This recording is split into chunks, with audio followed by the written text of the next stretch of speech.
So what happens that in a situation like this, where the economy is not performing well, there is a downslide everywhere, the production is being hampered.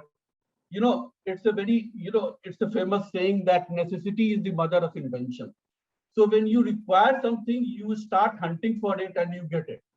So similarly, the different industries started, you know, uh, working towards how to save the manpower, how to minimize the cost, how to, you know, uh, strengthen the productivity, how to increase the productivity with less people. So all those things started happening, and this is where the artificial intelligence and machine learning came into place.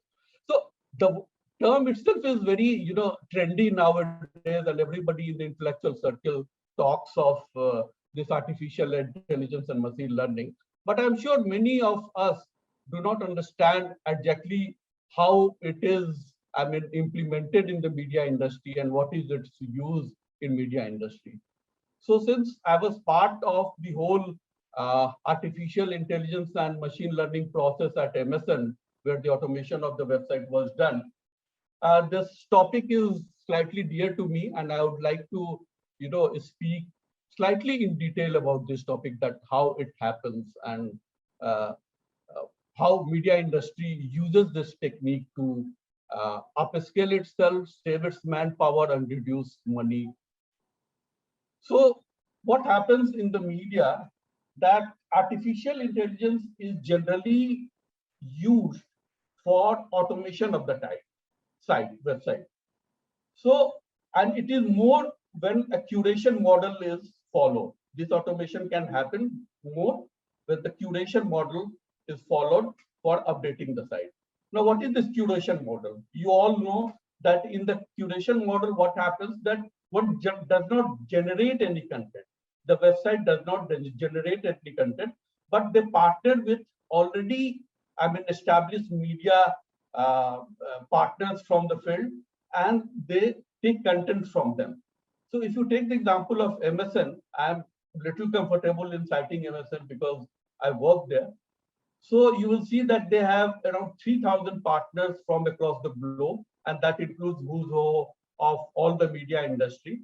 In India, they have, Times of India is there, Hindustan Times is there, Indian Express is there, GTV is there. I mean, almost all the prominent partners are there. Similarly, from the global publications, we have New York Times is there, uh, Harvard Business Review is there, Washington Post is there. So all those publications are there as the partner, and we use their content to update our site. So there is no writing involved in curation work. It is basically the content is already available, and the only writing involved is just fixing the headline according to the design of the website. So that is the only editorial work which is done. So MSN adopted this automation of the website using artificial intelligence.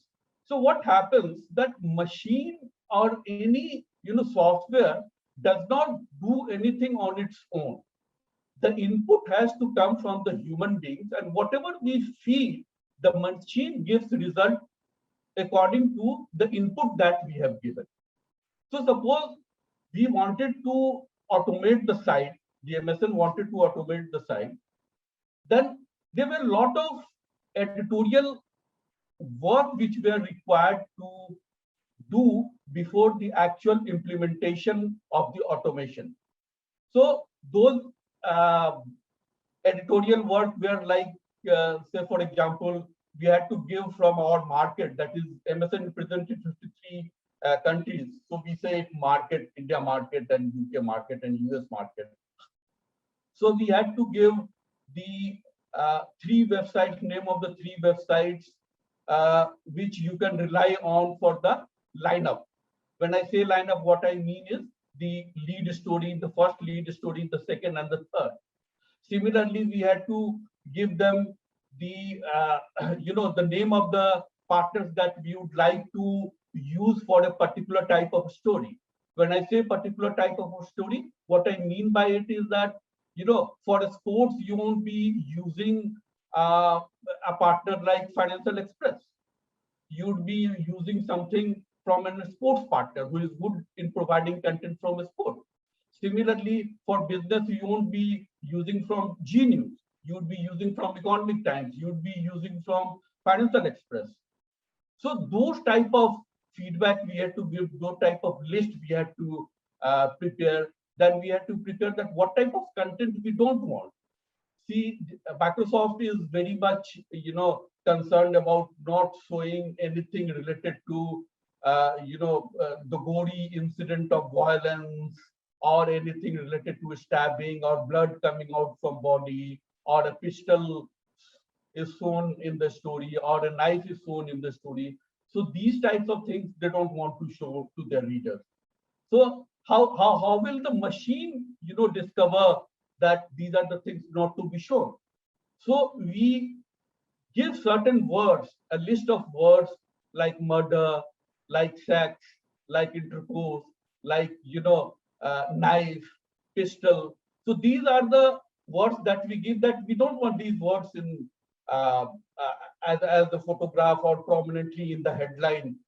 So the the machine, the software include those words, and when checking the content before publishing it, it ignores those content which we don't want to publish.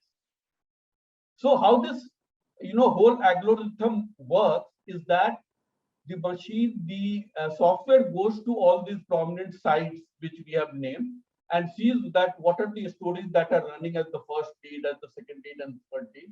And then it comes to the MSN site and sees that what is the lineup of that particular site. And then after seeing the lineup, it goes into the content pool where all the content resides and sees that whether all those content which are being run on the all these sites as the first lead and second lead and third lead are there in the MSN content. And according to the restrictions that we have imposed, it picks up the content and publishes it on the website. So that is how it works. I mean, there's a whole lot of things involved. I mean, if I have to speak only on artificial intelligence and machine learning in media industry, it will take 2 classes, I mean, of 2 hours each. But just to, I mean, summarize and give you a feel of it, so this is what it is. Machine learning is something which I know it's very simple and you all must be knowing about it, that from your activities on machine, from your activities on your PC or laptop, the machine recognizes your interest. You must have marked whenever you visit a site that a particular website asks for the taking of the cookies, asks your permission for taking the cookies. So what is this cookies? Cookies is basically all those content that you serve. The URLs that it generates on your machine, they keep track of it and they keep it in their system and try to understand your preference of the content, what type of content you consume. And when you come for the second time or you come for the third time, it gives you that content to consume. So that is how the machine learning happens. I mean, on a very skeletal level, I'm talking. There are much more things to do. And if we get a chance, we will certainly, try to do that. And then another very important development which took place was the massive retrenchment of journalists. Now, what was happening during the COVID period? I mean, it is still happening. The COVID has not gone. The third phase is still there to come. So what was happening during this period was that the advertising revenue of the media houses were declining. They were not getting enough money from advertising, which is very natural. I mean, for any industry, whenever there is a loss of revenue for any other industry apart from media, then the first thing which is targeted is advertising. That ye to faltu ka kharcha, isko kam karo. That is a very natural reaction for any industry. So advertising revenue was declining, and in order to counter that, this automation was happening. to reduce the manpower. And the combined effect of all these things were that a number of journalists were sacked. They were retrenched from many prominent organizations, including many prominent organizations. So in the first phase itself, the mainstream media organizations sacked around 1,000 journalists. And across the board, there was a reduction of 30% of their salary. So 30% of the whatever money they were getting as the salary were deducted from their salary. And in the second phase, again, the data is yet to come for the second phase, but there were massive retrenchment in the second phase also. And there is no, hope of being restored these reduction in the salary, which was done in the first phase. I don't know whether it will happen at all, or the journalists have to live with this reduction forever. Now, in order to survive the onslaught, in order to survive the declining revenue, at the one time, automation was happening. At the another hand, retrenchment was happening. And the media house, particularly the new media, which is becoming more and more prominent and popular, and where the advertising revenue is shifting continuously, as compared to the print and television. Television still occupies a major chunk. So the new media started searching for the ways of survival. That is very natural. You will try to search for ways of survival, that how to generate revenue and how to earn money, so that we survive this onslaught, we survive this phase, and we don't have to axe people, we don't have to retrench people again, and we are able to learn run the business profitably. So subscription and e-commerce emerged as one of the method of generating revenue. So the biggest problem with the media industry is that the entire revenue model is based on advertising. So whenever the advertising revenue goes down, the media industry is affected. There is no alternative source of revenue which is there for the media industry. Even if it is there, it is very negligible. The contribution is very negligible. So subscription and e-commerce has emerged as a way out. And subscription is something which is new to India, and it was tasted during the COVID period. But it has been very successfully implemented in the Western countries, including US, Australia. And you will find that publications like New York Times or Harvard Business Review, they have very successfully implemented this subscription model. So what happens in the subscription model is that, they allow you, these publications allow you to read 1 or 2 paragraphs of the story. And when you want to read the story in detail after the 2 paragraphs, you have to pay a certain amount. So there is a monthly subscription that you have to subscribe to. And unless you subscribe to, you are not allowed to, read the full story. So this method is going to be adopted by the Indian media industry.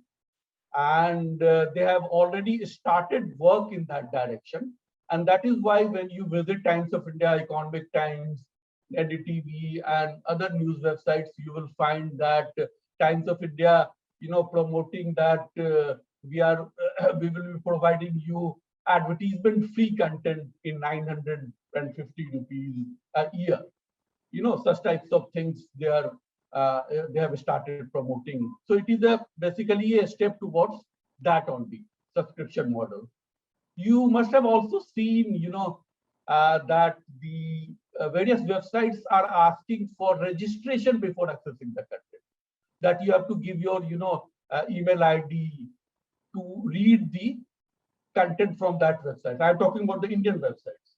So basically, it is a preparation for making the, charging the readers for reading the content. So at present, they are trying to see that how much subscriptions they can have, and then they can ascertain that, you know, we have 1 lakh subscription. So if we charge 5 rupees or 10 rupees, how much revenue will it come? So it is basically right now the email ID that they are asking is basically to estimate the revenue and implement it. But this is something which is going to be implemented, and a lot of things are being debated about it in the media industry, particularly in the new media sector.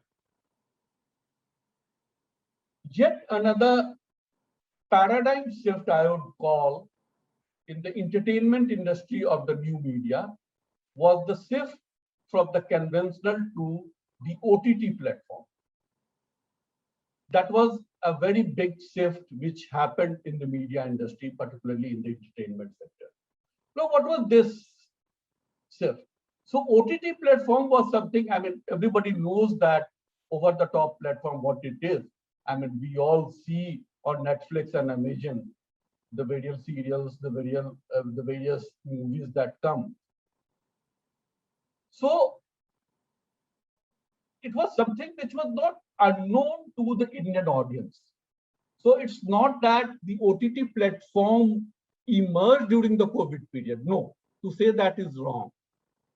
OTT platform did exist in India, and the Indian audience were familiar with it. They were using it, but it acquired a very significant growth during this period because of a number of factors that I would be discussing with you people.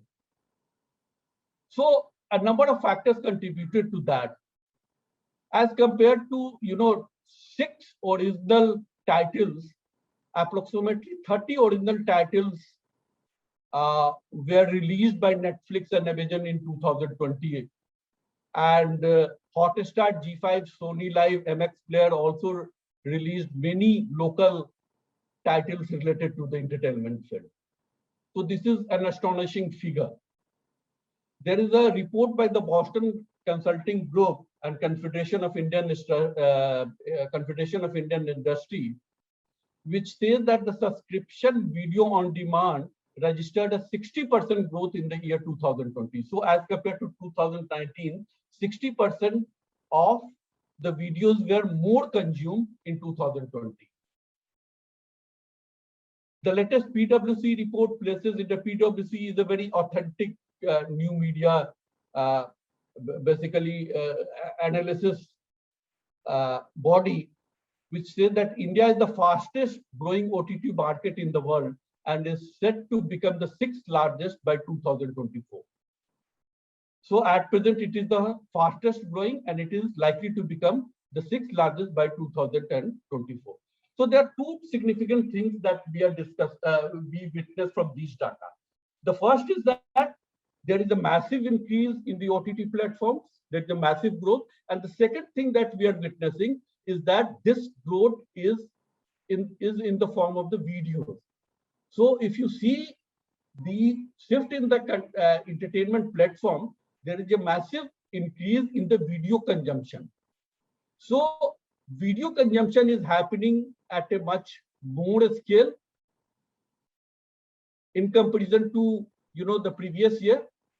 And these video consumptions are taking place in Tier 2 and Tier 3 cities. So the internet growth as a whole, it is not only OTT, the internet growth as a whole is witnessing in Tier 2 and Tier 3 cities. When I say Tier 2 and Tier 3 cities, what I mean is the cities apart from metros. So the Metro Delhi, Bangalore, you know, Calcutta, these are the Metro 5 cities. So apart from these, the metro cities have reached their, you know, optimum level in the case of the internet penetration. Now, the penetration is having in Tier 2 and Tier 3 cities, and these penetration is having in terms of smartphone. So India is also called the mobile first country. India is the only country which is called the mobile first country. Why? It is called mobile first country because many of its consumers, I mean, majority of its consumers, majority of the people experienced internet. They discovered internet on the mobile itself. They didn't go from PC to laptop to mobile. So they discovered internet on mobile, and this is very much applicable for the tier 2 and tier 3 cities in the smaller cities. So that is why you will see two things which is happening in the new media. One is that there is a much more emphasis on the video. I mean, every organization, every new media organization is having a separate department for video. They are consuming, they are producing much more videos as compared to the previous, years. So there is a much more emphasis on production of video, which is happening. The second important thing which is happening is the rise of regional languages. So a lot of, regional languages are coming into place like Bengali, Telugu, Tamil, Kannada, Marathi. So content in these regional languages are being produced a lot because the growth in tier 2 to tier 3 cities are happening in regional languages only because they are not English speaking, English, understanding people. They are basically the regional languages people. That is why these growths are coming. And, very late, I mean, 2 years back, the MSN also launched their 3 editions in Bangla, Tamil, and Marathi. So what I'm trying to say here by citing all these examples is that in the internet race, in the new media race, if a company, a publication has to survive, he has to go regional. He cannot depend only on English for its growth. The growth of English is almost, has reached its optimum level, and now it's a time for the regional languages. Now, coming back to the OTT platform that we were talking, that what were the reasons for this growth of the OTT platform? Why in 2020 there was so much of production? Why there was so much of growth happening in on OTT platform? So there were certain regions which were attached to it. And one important reason was that due to COVID, the theaters and the multiplexes closed down. So the people didn't have, any access to entertainment. They cannot go to theaters to watch movie. And entertainment is something which cannot be closed, which cannot be, can be forbidden. People will search. That is very much a human nature, that they will try to find some way of entertaining him or herself or the other. So in order to entertain themselves, there was much more emphasis on OTT, and the OTT platform became popular. Then another advantage with the OTT platform was that it's a personalized in the sense you can use it the way you want. You can use your own time. You can fix your own time. You can fix your own place. You can, see it anytime. If, I want to watch The Family Man because there's a lot of scolding in the movie or the serial, whatever you may want to call it. I want to watch it at night when my children are sleeping. I can do that, which is not possible in theaters, which is not possible in other modes of, entertainment which is available. So that was another, that, it's personalized, the settings are local, the contents are, in fact, available in local languages. So even in OTT platform, you will find that a lot of content, a lot of serials are being produced in different local languages. So as I told you, local language is something which is the future of the new media. So all these factors taken together led to the rise of OTT platform during this period. And I also mentioned that it was basically the penetration of the smartphones to tier 2 and tier 3 cities with high speed internet connection, which also led to the growth of OTT platform in this period. So language specific culture and local culture related OTT platforms have surged in the last few months. The annual M&E report said that Tier 2, Tier 3, and Tier 4 cities have taken the lead in the availing OTT service by registering 1.5 times the number of new OTT users as compared to metros and Tier 1 cities during the pandemic. So, if in 2019 or if in 2020 during the pandemic, if 100 people were added to the OTT platform from the metro, then it was 150 people who were added from the Tier 2 and Tier 3 cities. So there was 1.5 times more people who were consuming content from all these cities.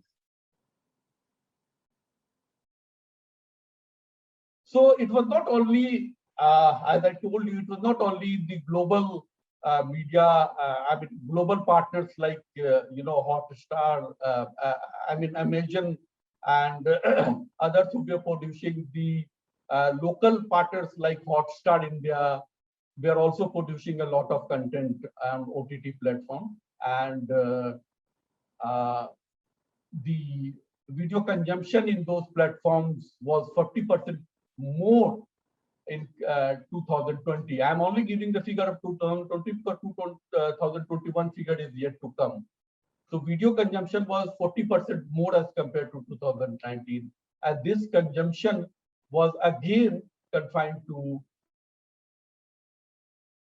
Tamil, Telugu, and Bengali. These were the three most important regional languages.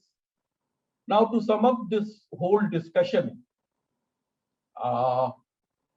there is one thing which I would like to mention, that the pandemic provided these regional languages, which were till now in the periphery, which were till now dependent on the English language for their existence, emerged for the first time as an independent entity. They do not require now the crutches of the English language in order to grow themselves. They have emerged as an independent entity, and they will continue to grow with the focus on local content, with the focus on lower internet price, which India has witnessed over the period of time, and with the portability options coming its way. So that is all I have to say. And from my side, if there is any questions, I'm ready to take up, or anything that you have not understood, or any clarification that you want from my side. Thank you so much, sir. Yes, our participants have some points to discuss with you, and I seek permission to proceed with the question answer session. So I now would request our committee member, Ms. Saloni Bhardwaj, to take over the Q&A session. Ma'am.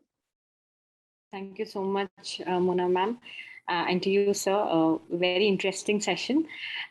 We have a couple of questions. The first question has come from Mr. Akshat Chopra, who is asking, basically, he started with this fact that Netflix is coming up with their own show on YouTube titled Aryan and Meera. So what does this platform choice suggest? Is OTT not the sought after medium after the shift accelerated by the pandemic? So why are they releasing on YouTube is the question, and the platform choice basically. Yeah. So what I said was that it's not that OTT was not known to the Indian audience before the pandemic.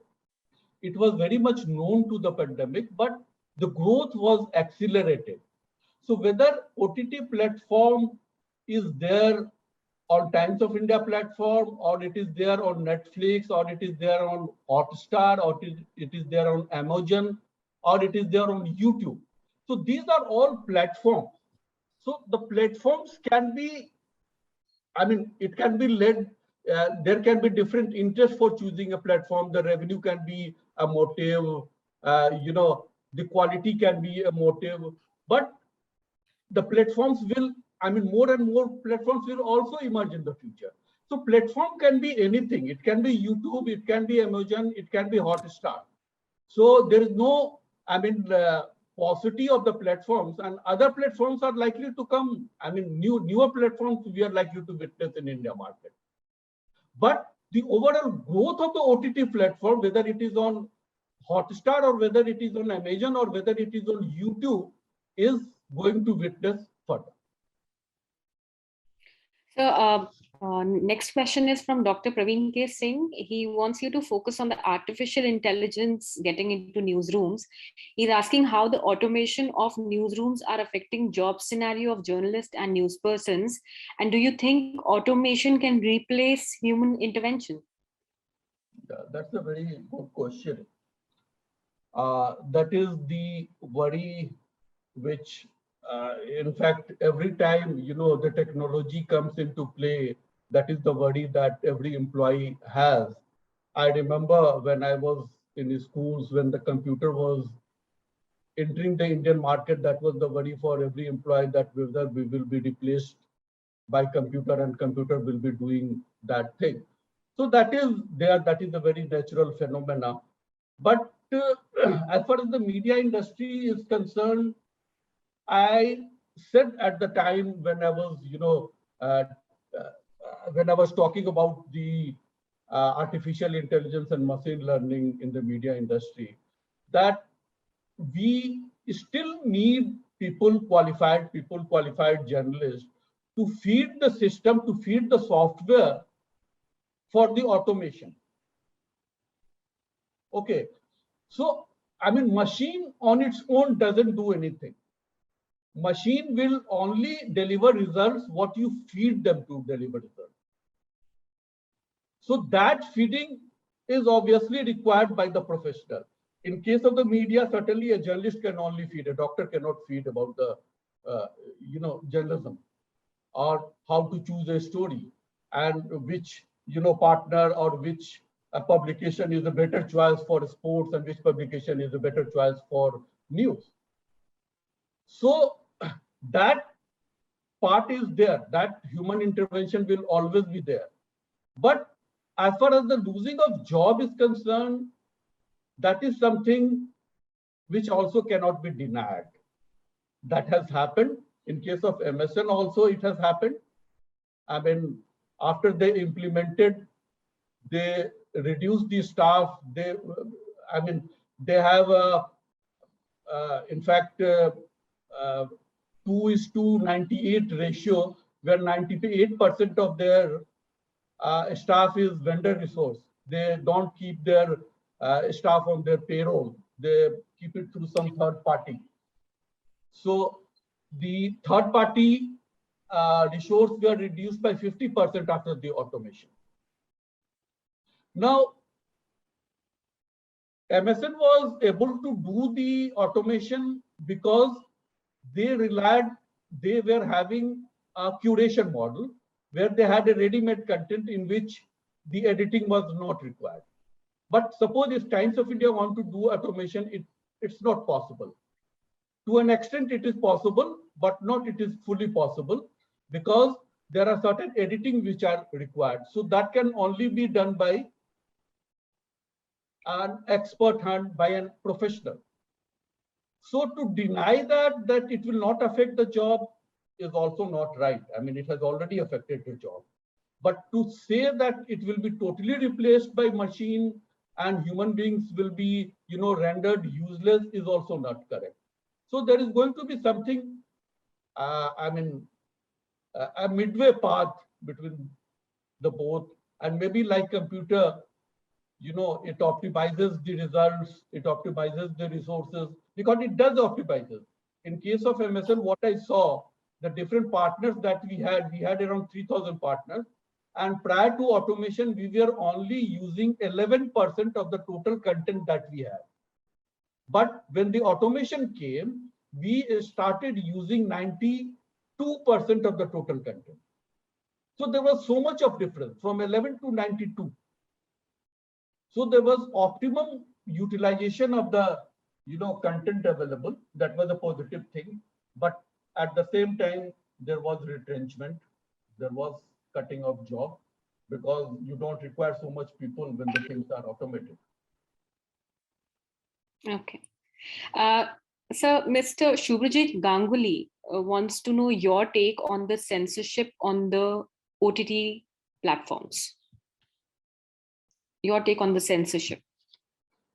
See, I think right now it is too much liberal in the sense that there should be some censorship and there needs to be, evolution in the law that, similar to what we have in movies and serials where certain filthy languages are not allowed. That is one thing which I find on the OTT platform very embarrassing. Even the good serials, even the good movies you cannot watch. I mean, I'm not talking about all, but majority of them you cannot watch along with your family. There is too much of violence. There is too much of, rough languages being used, abuses that is being used. I think the regulation is not yet up to the mark, and it should certainly be regulated, and government should intervene and regulate it so that, I mean, you can say that children should not watch, but the technology has become such a wide thing that you cannot forbid anybody from consuming anything. You cannot forbid your children from consuming things from OTT platform. I mean, they are using desktop, they are using laptop for their classes. I mean, what forbids them from seeing the things which are running on the OTT platform? I mean, you cannot do it. It has become the explosion is so wide. The knowledge explosion is so wide that you cannot completely stop anybody from watching anything. And the best way to control it is, I think, is a regulation which should come from the government to, like we have for the movies, we have a certificate, we have universal certificate for movies. Similarly, we should have it for the OTT platform also. So, because the topic is changing dynamics of news aggregators, there are a couple of questions on this topic.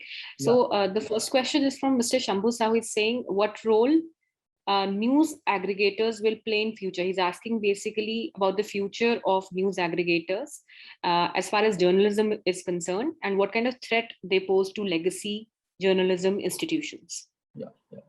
That's again a very good question. See, news aggregators are basically the people, the media houses, the publications who take various partners and aggregate their content on the website. So basically you tie up with 15 publications and you showcase their content on the website. Okay. So they are not content creators. They are basically content providers in the form of aggregation. So there the work of journalism is required. I will not say that it is not required, but as compared to the content creator companies, the work of journalism is less there. The work of journalism in the curation model is basically confined to reading the copies, analyzing which copy is better over others first. The second is deciding about the importance of the story, that how big this story is. Otherwise, the entire copy is clean. You don't have to edit it. The headline is given, everything is given. So even with few journalists, the curation model can work, but the creation model cannot work with few journalists. You need a proper team, a big team to run this model. But nowadays, because of the easy, way, lot of curation publications are coming who are following the curation model. You must have seen, I mean, a lot of in the Indian market also. How far they pose threat to the traditional media? I don't think traditional media is going to survive in the way it is surviving now.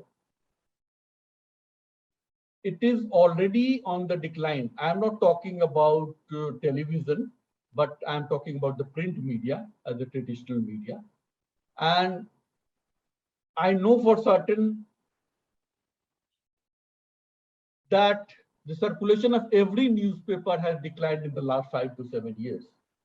I know for certain that India Today magazine, we used to publish around 7 to 8 lakhs of copies in a month. Around 3-4 years back, is now publishing 1 lakh of English magazine India Today, and the print order for the Hindi is around 22 to 23,000, which was at one point of time around more than 5 lakhs.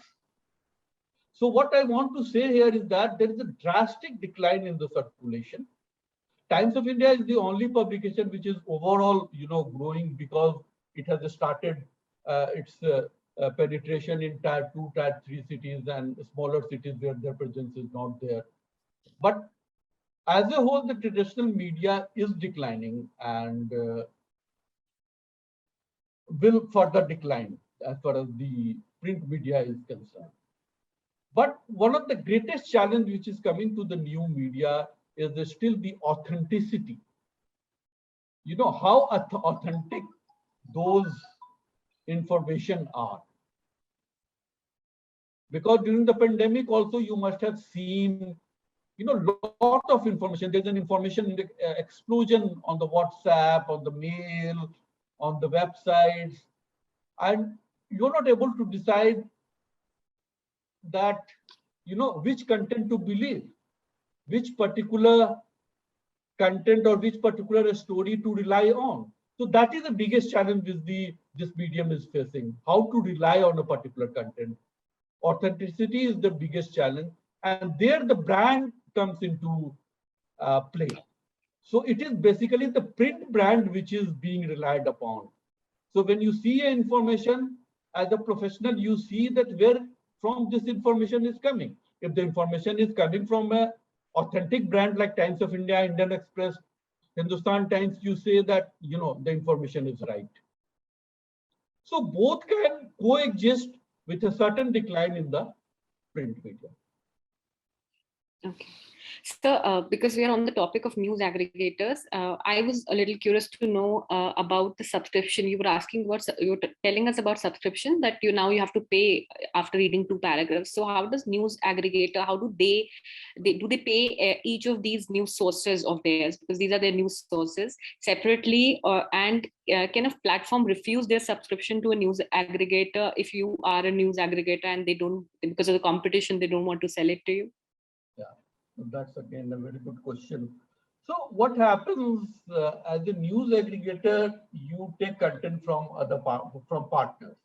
So the partners still do not give you whole content. 100% content they don't give you. They give you, if you press on them, you are very vigilant. Although they say in theory that we will give you 100%, but they don't give. So if you are very vigilant and you are very, chasing them all the time, they will give you 70 to 80% of the content. Now, how does this work? It works like, suppose, this whole model, how does the new media the websites earn money? It earns money by the page views that it generates. Means what? You click on a link, it opens. That means you generate one page view. So the more the click is, the more page views it generates. And there is an economics to it. Say, for example, I'm giving a very hypothetical example, that suppose for clicking one URL, the company or the website is generating 1 rupee. Okay. So from 1 rupee, there is an understanding, there is a legal document which is signed by the partner, that if I generate 1 rupee, I will give you 40 paise and 60 paise I will keep it with myself. So it is the 40-60 ratio that is divided. So whatever the revenue comes, it is generally, this is what is existing. It can be 45 or 50 later on, but this is now the normal practices. It is divided in the ratio of 40 to 60. So 40% the partner gets, 60% the host gets, who is hosting the. So similarly, I think it is going to be in the same process what you said, that after reading the 2 paragraph, it is asked to pay. So whatever the money they get from the payment, they will divide it among themselves. This is how That's it is going interesting to know, actually, sir. Yeah. There's a similar question on subscription model. Dr. Mona Gupta is asking how far subscription model is workable for news media.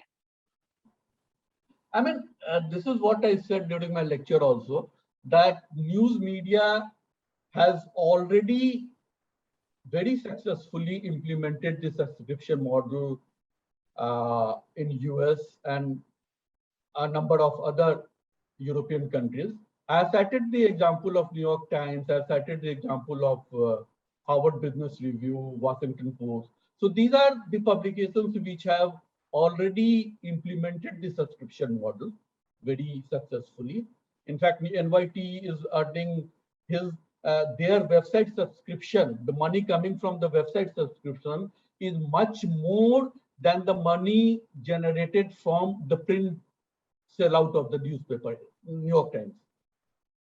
Could you understand? So whatever money they are earning by selling the print version of the New York Times, they are earning more from the subscription model. So it has been very successfully implemented. And I have seen that, in technology, in almost every field, whatever happens in the West happens in India also after some time. They are the pioneers, they do it first. I mean, when I was a child, not child, in fact, when I was at my graduation level, I used to hear about the malls in US, that you go at a place where you will get from needle to car at one particular place. There are places in the US. And at that time, we used to think, oh, what a place that would be. And 10 years down the line, I mean, it came in India. So what I'm trying to say is that even the internet and the internet revolution, the various news websites that came first in those countries. They matured there, then it came to India. So whatever has been successfully implemented there, more or less it comes to this place and it survives. And I cannot say that 100% it would be fine, it would be equally applicable in Indian scenario, but more or less it will be fine in India also. And I don't think people will mind paying, say, for example, 100 rupees or 200 rupees for a year subscription for reading a website content like Times of India or Hindustan Times. Nobody will mind paying that. On the OTT platform, in any case, you are paying. So if for entertainment purpose you are paying, I mean, you can pay it for the news also. And the news industry doesn't have any option how to get money, how to run the business. There has to be some model which has to evolve. And this is one model which is being experimented. I am optimist as a professional. Let us see what happens. Now, sir, there are a couple of questions related to OTT platforms. Ms. Madhubanti Mitra is asking, we have seen how single screen has been slow poisoned by the introduction of multiplexes. Do you think the pandemic and the OTT together is going to be the end of silver screen altogether? That I don't think it is going to be that extreme. But one thing is certain, whatever happens during a crisis period or during a peak period. So what I mean by saying that is that, suppose in this crisis, in the COVID crisis, the OTT platform reached a peak. So the peak doesn't go away permanently. It will not remain at the same peak. It will certainly decline from that peak, but it will not return to its previous level. It will still be above its initial level. So suppose, it has reached 100 baht, it may return to 80, but it will not come to 50 baht, which it was there before the pandemic. So similarly, the popularity of OTT platform is going to increase And it's not that the pandemic will be over, then nobody will watch OTT platforms. It doesn't happen. Human behaviors are not like that. But to say that, that the theaters is going to be closed, that will also not happen, because, theater has a different advantage, the whole feeling, the whole environment that it creates, the change in environment for which many of us go to theater, the biggest screen for which we go to theater, that advantage is going to remain with theater.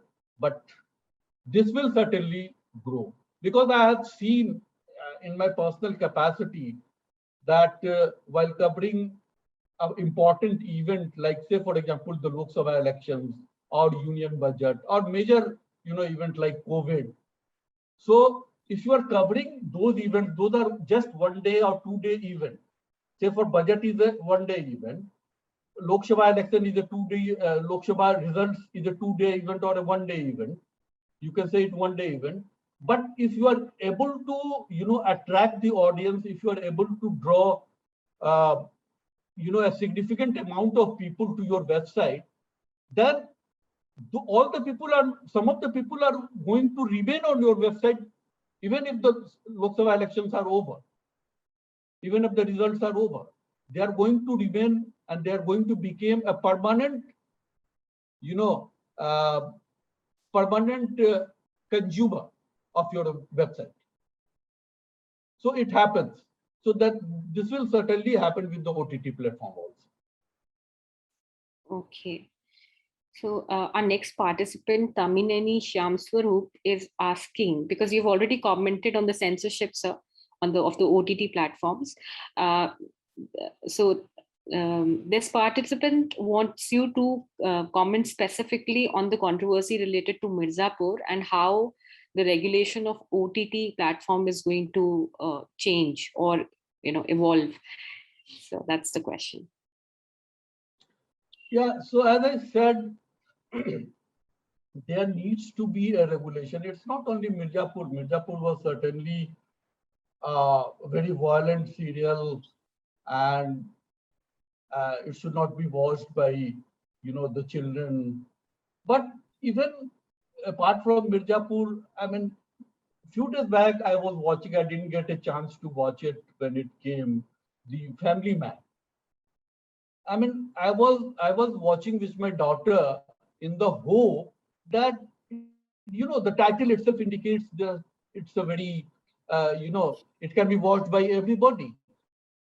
But after watching for 5 minutes only, I realized that I cannot watch it with my daughter, and I told her to go to sleep.